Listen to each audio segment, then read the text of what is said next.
Udah. Ayo.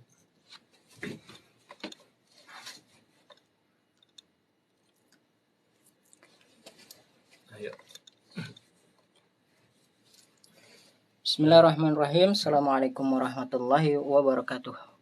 Alhamdulillah, pada pagi hari ini kita akan live kembali bersama dengan Dr. Agus Rahmadi.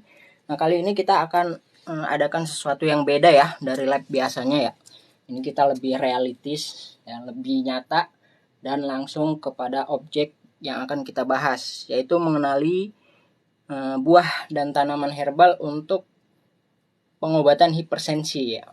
Insya Allah pada pagi hari ini kita akan belajar bersama dengan Dr. Agus Rahmadi ya tentang buah dan tanaman obat yang sangat baik untuk mengatasi masalah hipertensi. Nah, buat teman-teman yang sudah bergabung silahkan tap-tap layarnya dan di-share informasi ini kepada saudara, tetangga, keluarga yang mungkin saat ini sedang sakit hipertensi. Hari ini kita akan bahas secara singkat, padat, dan jelas ya. Insya Allah langsung praktek tanaman, obat, dan buahnya.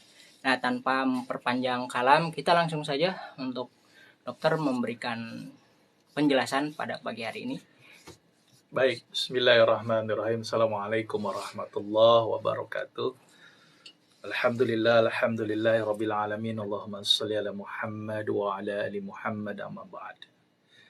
Ya sahabat sehat sekalian yang dirahmati oleh Allah, hari ini kita coba sharing ya tentang bagaimana penanganan hipertensi dengan menggunakan tanaman obat dan beberapa makanan ya. Ini bisa menjadi terapi tambahan untuk pengobatan hipertensi. Kita tahu bahwa hipertensi atau penyakit darah tinggi itu kalau tidak terkontrol akan berisiko menyebabkan beberapa penyakit. Salah satunya bisa menyebabkan timbulnya stroke atau pecah pembuluh darah di otak yang menyebabkan timbulnya kelumpuhan ya. Kalau hipertensi juga tidak tertangani dengan baik, bahkan bisa menyebabkan pembengkakan pada jantung. Hal ini pun juga menjadi risiko. Oleh karena itu, hipertensi harus kita kontrol. Kita pahami dulu hipertensi itu seperti apa. Hipertensi itu kalau saya ibaratkan tekanan di dalam pembuluh darahnya meningkat. Kenapa bisa meningkat? Bisa disebabkan karena volume cairan yang berlebihan akibat tahanan dari garam yang berlebihan.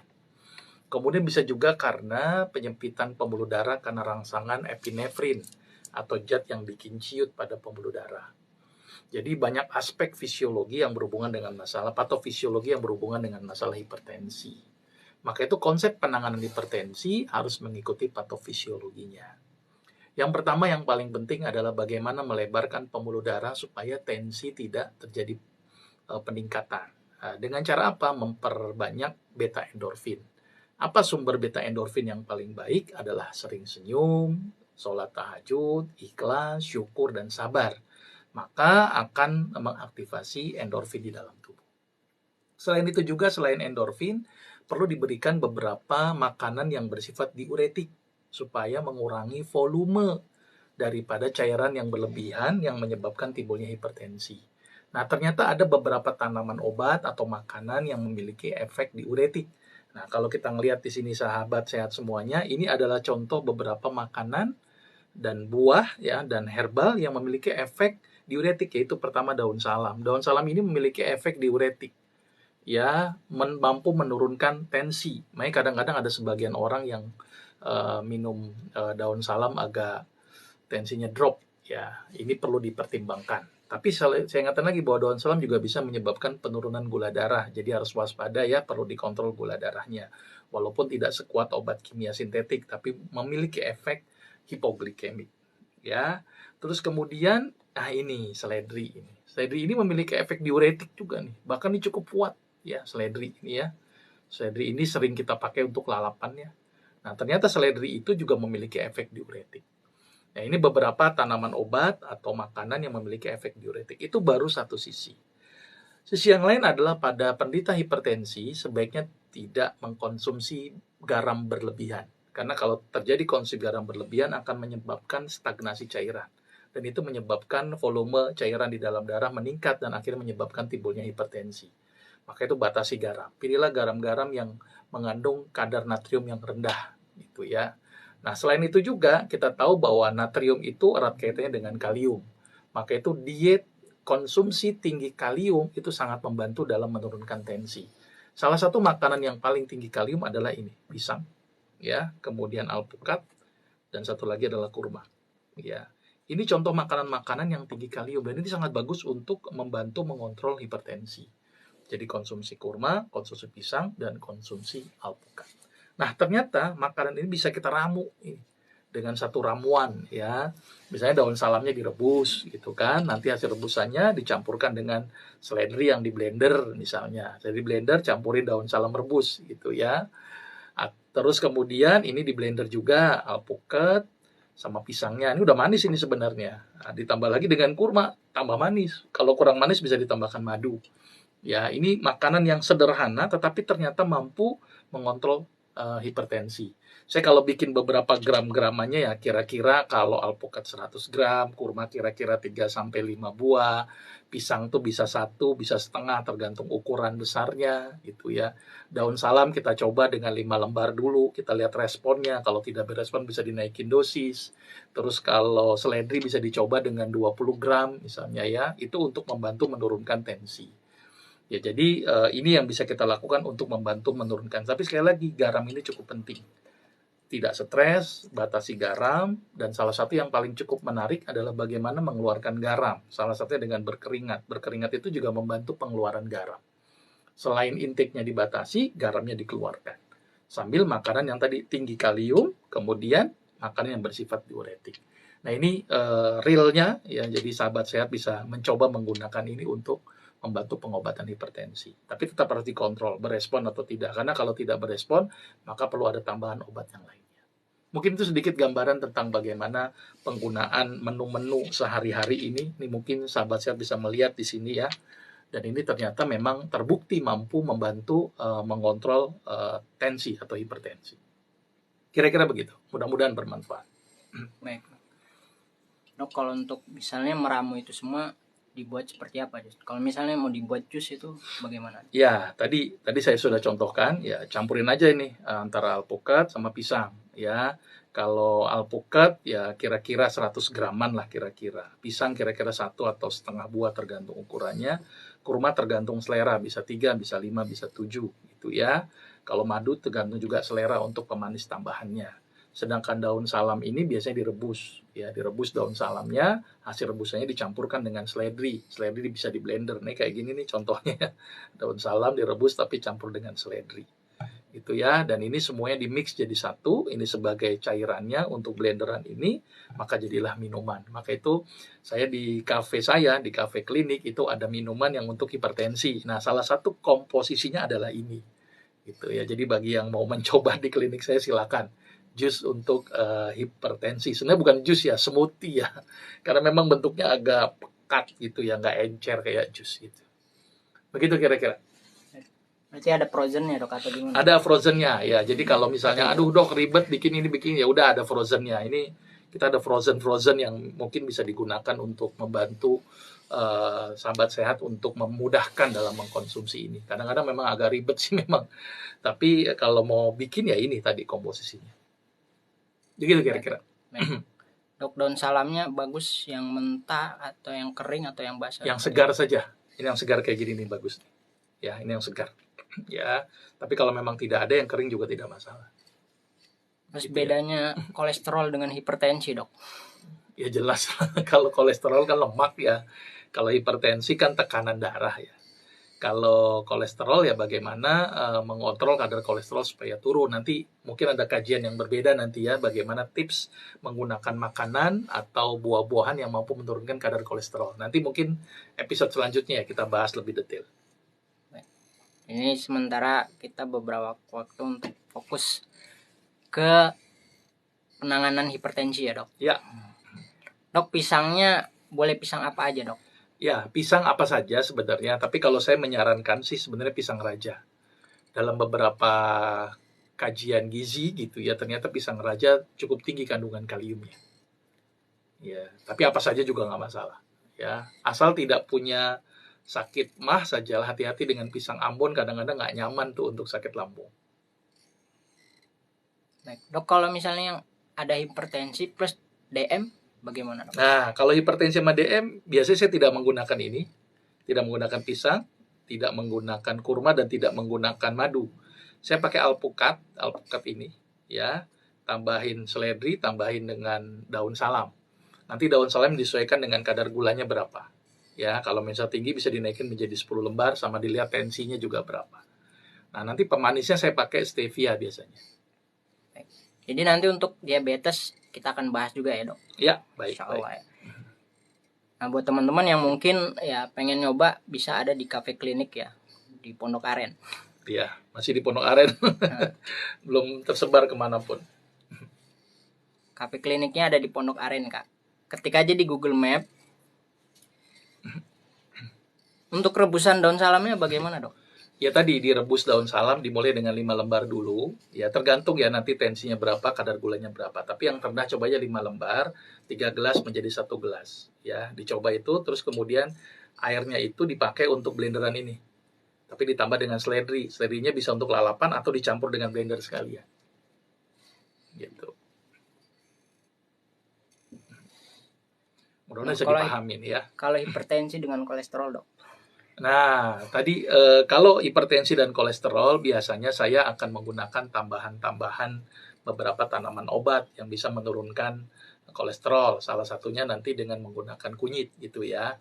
Tapi mungkin dalam kajian yang berbeda ya kalau untuk kolesterol nih ya. Karena nanti formulasi juga berbeda. Buah-buahnya pun juga nanti saya pilih buah-buah yang tidak terlalu manis. Alpukat bisa menjadi salah satunya, tapi saya lebih condong menggunakan apel.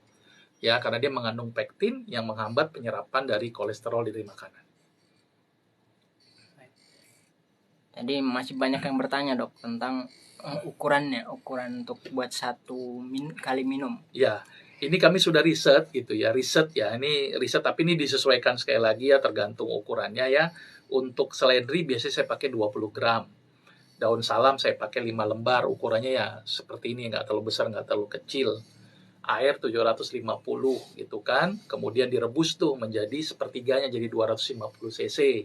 Nah 250 cc itu nanti saya blender tuh dicampur dengan 100 gram nih, kurang lebih 100 gram alpukat. Ya kalau pisangnya bisa setengah, bisa 1 tergantung ukurannya.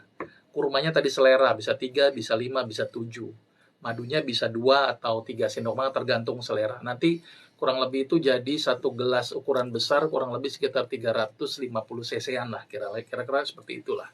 350 cc biasanya begitu. Ya.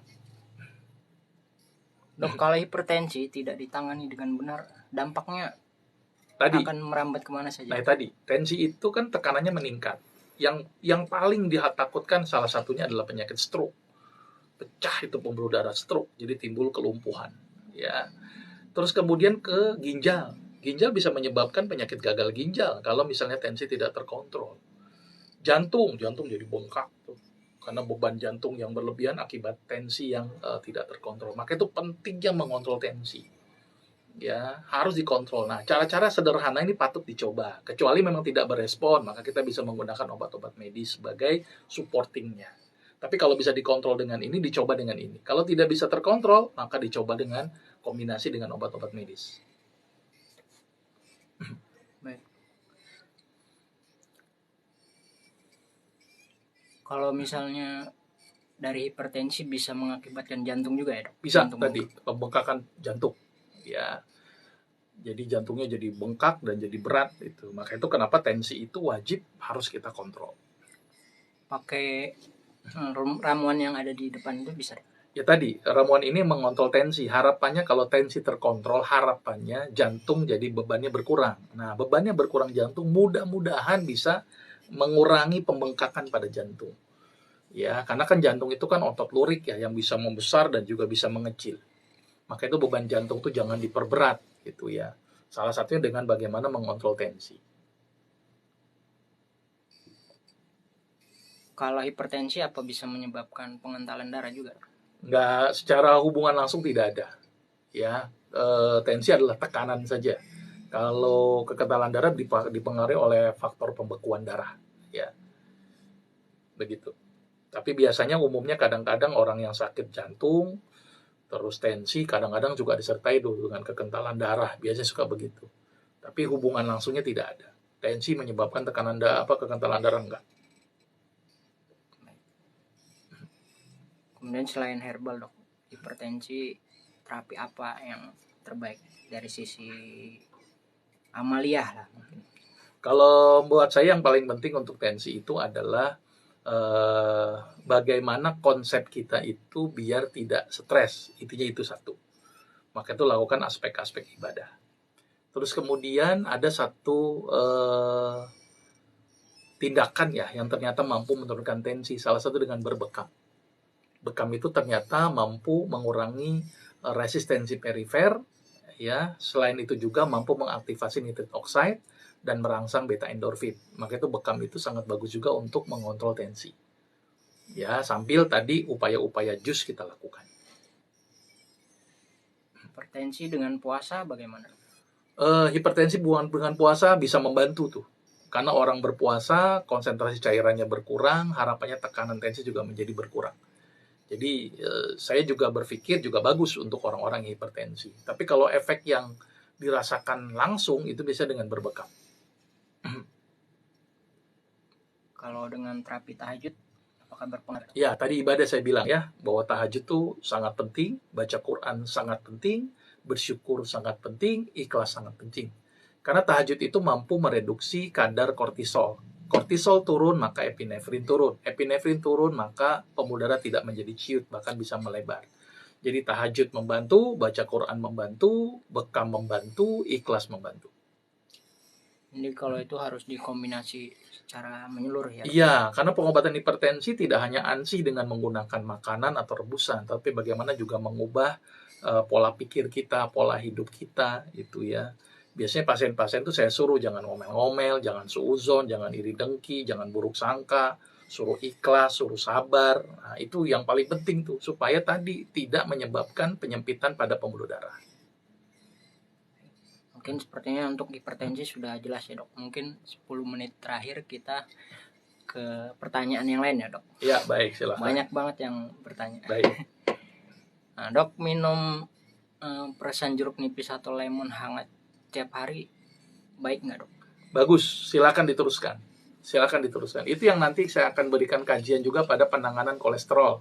Salah satunya dengan menggunakan apel, kemudian jeruk nipis. Kalau herbalnya saya menggunakan kunyit. Gitu ya. Salah satunya itu. Jadi bagus tuh jeruk nipis sumber vitamin C gitu ya, bersifat basah gitu ya, mampu menghambat penyerapan kolesterol. Jadi bagus, teruskan saja. Campur dengan air ya lebih baik ya. Ini dok, batu empedu banyak banget yang masih bertanya. Secara singkat, padat dan jelas bagaimana terapinya dok? Kemudian kalau yang sudah dioperasi, bagaimana efeknya? Baik. Pada umumnya batu empedu adalah batu lemak umumnya. Maka logikanya batasi lemak dan hilangkan lemak. Batasi lemak berarti mulut yang kita rem, jangan sampai mengandung unsur-unsur lemak. Terus lemak yang udah ada diapain? Ya digunakan. Gimana cara menggunakannya? Puasa, terus kemudian dengan olahraga. Puasa dan olahraga yang bisa menggunakan lemak. Batasi lemak, habiskan lemak. Nah, beberapa tanaman obat juga ternyata sangat membantu untuk menghilangkan kadar lemak di dalam tubuh. Salah satu yang paling sederhana adalah kunyit. Kunyit itu mampu menurunkan kadar lemak. Kemudian bawang putih. Bawang putih juga mampu menurunkan kadar lemak. Tapi hati-hati penggunaan bawang putih untuk orang-orang yang punya penyakit gastritis kadang-kadang menimbulkan rasa tidak nyaman di lambung. Itu singkatnya begitu. Nah, kalau yang sudah operasi dok, bagaimana efek ke tubuh dan reaksi tubuh terhadap? Sebenarnya orang yang sudah dioperasi empedu dan empedunya diangkat, kan fungsi empedu hanya mengentalkan dari cairan empedu sebenarnya.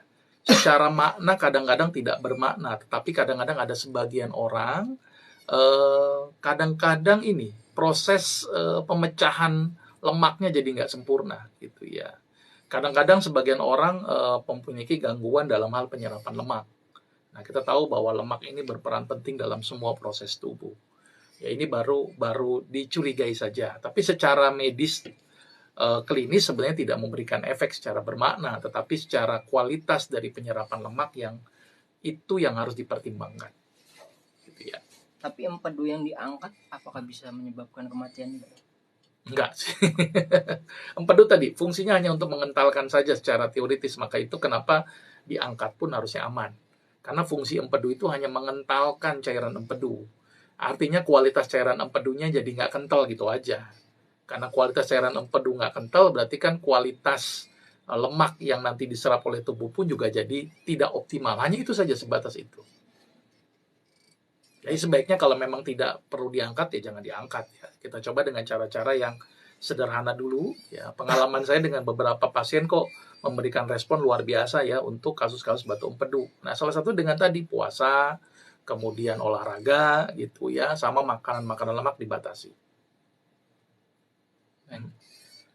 Dan bagaimana kalau yang sudah ini dok, terkena DM dan diamputasi? Ya, kalau sudah diamputasi ya jangan sampai amputasi lagi kan gitu. Ya, langkah konkretnya bagaimana mengontrol diabetesnya. Ya, ada beberapa cara untuk mengontrol diabetes. Pas yang pertama bisa dengan menggunakan obat, atau bisa juga menggunakan tanaman obat, atau juga bisa dengan perubahan pola perilaku. Ternyata perubahan pola perilaku itu juga sangat membantu dalam mengontrol kadar gula darah. Logikanya, gula tinggi kan karena ada masuknya gula ke dalam tubuh. Kalau nggak ada yang masuk, saya yakin gula nggak akan tinggi. Maka itu pentingnya dalam pengontrolan pola makan. Maka itu dalam kedokteran pun juga ada terapi yang namanya non-farmakologis. Ya, jadi pantangan makannya diperkuat. Ya, jadi tidak harus ANSI dengan menggunakan obat-obatan, tapi kalau memang tidak bisa dengan pola makan, mau tidak mau harus digunakan obat-obatan. Kalau jus timun untuk hipertensi bisa dok? Bisa, betul. Nah, ini kurangnya timun sebenarnya. Tapi kalau formulasi ini saya tambahin timun, kurang enak ternyata. Jadi enaknya pakai pisang sama alpukat. Jadi ini bikin formulasi ini biar enak dulu gitu loh. Kadang-kadang orang kan nggak enak. Timun campur alpukat sama pisang rasanya nggak matching. Mungkin tersendiri aja. Ini jalan, alpukat jalan, pisang jalan, terus timun bikin sendiri aja. Bikin parutan timun gitu kan. Tambahin selasi, tambahin stevia, tambahin es. Wah, enak banget itu. Diaduknya pakai batang serai. Nah, ini cara yang sederhana tapi juga ternyata juga bagus untuk membantu mengontrol tensi. Timun dalam tempat yang berbeda. Karena kalau dibikin jus tuh nggak tepat kalau dicampur dengan ini gitu ya. Nggak tepat, nggak enak ya rasanya ya. Jadi target minuman ini enak ya dok? Nah, sehat, enak gitu loh targetnya. Karena identiknya kadang-kadang sehat tidak enak gitu. Nah, ini sekarang saya buat sehat tapi enak. Tapi sekali lagi ya, ini hanya untuk yang hipertensi murni ya. Kalau hipertensi dengan gula nggak bisa formulasinya begini. Ya, hipertensi dengan lemak juga formulasinya nggak begini. Ya, jadi ini adalah untuk murni hipertensi. Saya ingetin, murni hipertensi. Banyak yang nanya juga tentang kesemutan dok. Ya, kesemutan tuh banyak penyebab ya, bisa karena otot, bisa karena saraf, bisa karena penyakit metabolik seperti diabetes, kolesterol, kekentalan darah, itu juga bisa menyebabkan timbulnya kesemutan. Maka itu langkah konkretnya cek dulu yang bikin kesemutannya apa. Jangan-jangan diabetes, jangan-jangan kekentalan darah, ya, atau jangan-jangan salah posisi, tidur nggak benar, atau mungkin ada saraf kejepit dan sebagainya. Jadi penyebab kesemutan itu cukup bervariasi. Maka itu pentingnya pengecekan untuk memastikan penyebab kesemutannya apa. Baik.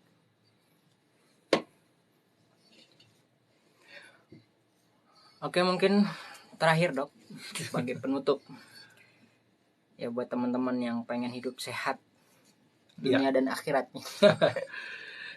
Yang penting begini, bahwa timbulnya penyakit boleh jadi ini ujian dari Allah. Ya. Tapi boleh jadi juga penyakit ini merupakan sarana kita untuk bisa melakukan introspeksi diri. Mungkin ada pola hidup kita yang tidak tepat. Ya mungkin gara-gara kebanyakan makan garam, ya jadi menyebabkan timbulnya tensi, pagi ikan asin, siang ikan asin, malam ikan asin. Jadi ini penyakit bisa menjadi introspeksi diri. Nah, dalam pengobatan kita coba upayakan perubahan pola perilaku dulu. Ya, perubahan perilaku dirubah, ternyata bagus nih pola makannya dirubah, ternyata tensi pun terkontrol, ya sudah, tidak perlu ada intervensi obat-obatan. Kalau misalnya perilaku nggak bisa terkontrol, ya coba menggunakan bahan-bahan alam terlebih dahulu, atau makanan menjadi obat, bahan alam menjadi obat. Gunakan itu dulu. Jadi cara-cara yang sederhana dulu. Kalau tidak berespon, bisa dikombinasi dengan beberapa tanaman obat. Kalau nggak berespon lagi, bisa dikombinasi dengan obat dokter. Ya, kita coba kombinasi. Saya bukan anti dengan obat medis ya. Obat medis masih dibutuhkan kalau memang ini tidak bisa terkontrol.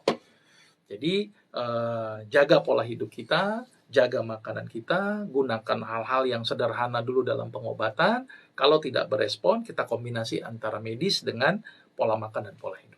Mudah-mudahan bermanfaat. Baik, terima kasih dok Ya. atas penjelasan dan pencerahannya pada pagi hari ini. Mohon maaf buat teman-teman yang saat ini pertanyaannya belum bisa kita jawab. Insya Allah kita akan bertemu di pekan depan di Kamis dan di jam yang sama pagi ya, tapi bisa jam 9, setengah 10 atau jam 10 ya, tergantung selesainya dokter. Dan buat teman-teman yang ingin konsultasi secara online bisa kunjungi komunitas sahabatsehat.com, atau jika ingin order minuman resep Cafe Klinik Dr. Agus bisa DM ya ke komunitas sahabatsehat.com. Silahkan di follow akun Instagram komunitas sahabatsehat.com. Nanti teman-teman silahkan DM. Nah mungkin itu saja untuk pertemuan kita kali ini. Insya Allah pertemuan yang berikutnya kita akan bahas untuk penyakit-penyakit yang insya Allah kita akan siapkan nanti ya. Seperti yang teman-teman lihat pada saat ini, kita akan langsung praktek kepada tanaman dan buah-buahan yang bermanfaat untuk kesehatan. Terima kasih dok atas waktunya. Kita sudahi pertemuan kita pada pagi hari ini. Semoga bermanfaat dan Allah ridhoi. Dengan alhamdulillah dan doa kafaratul majlis. Alhamdulillahirabbil alamin. Subhanakallahumma wa bihamdika asyhadu an la ilaha illa anta astaghfiruka wa atubu ilaik. Assalamualaikum warahmatullahi wabarakatuh. Waalaikumsalam warahmatullahi wabarakatuh. Idenya bagus nih begini.